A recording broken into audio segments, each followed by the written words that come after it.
Baik, Assalamualaikum warahmatullahi wabarakatuh. Perkenalkan, nama saya M. Fatur Rahman dengan NIM C1D12303.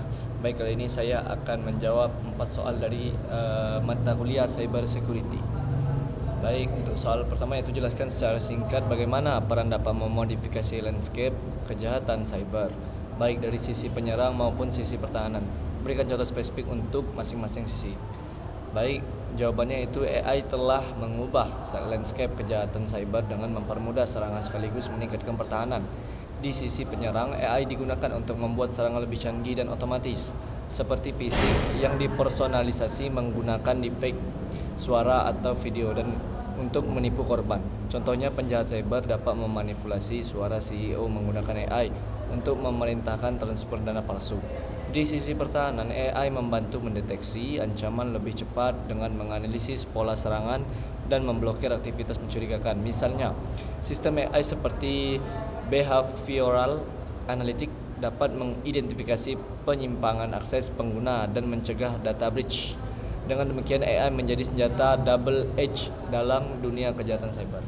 Baik, lanjut di soal kedua yaitu sebutkan dan jelaskan dua tantangan utama dalam menerapkan solusi AI untuk mendeteksi malware yang efektif. Bagaimana tantangan tersebut dapat diatasi? Baik, yaitu dua tantangan utama dalam penggunaan AI untuk deteksi malware adalah evolusi malware yang cepat dan tingginya false positif atau negatif. Pertama, malware terus berkembang dengan teknik polymorphic dan obfuscation yang membuat AI sulit mengenali pola baru. Solusinya adalah memperbarui model AI secara berkala dengan dataset terbaru dan menggunakan reinforcement learning agar sistem dapat beradaptasi dengan ancaman baru.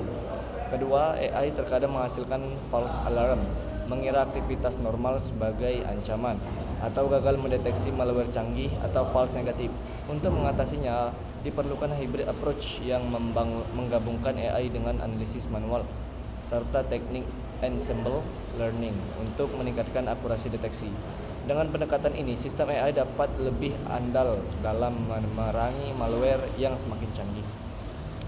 Baik, lanjut yaitu soal ketiga, bandingkan dan kontraskan penggunaan supervised learning dan unsupervised learning dalam konteks deteksi anomali pada sistem keamanan cyber. Kapan masing-masing pendekatan lebih cocok digunakan?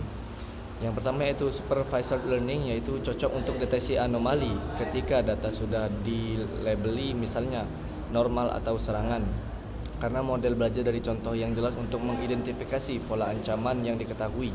Pendekatan ini akurat untuk mendeteksi malware atau serangan yang sudah terklasifikasi, seperti signature-based intrusion detection. Namun, kelemahannya adalah ketergantungan pada data terlabel yang mahal dan kurang efektif terhadap ancaman zero day. Yang kedua yaitu unsupervised learning, berguna ketika data tidak berlabel dengan mengidentifikasi penyimpangan dari pola normal.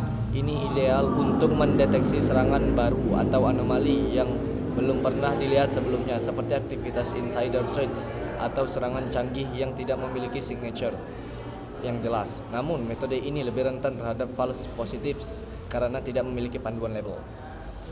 Baik, soal keempat yaitu diskusikan konsep explainable AI atau XAI dalam konteks keamanan cyber.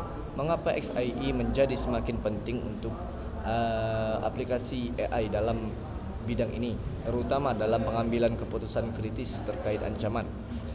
Explainable AI atau XAI mengacu pada kemampuan sistem AI untuk memberikan penjelasan yang dapat dipahami manusia tentang bagaimana keputusan atau prediksi dibuat.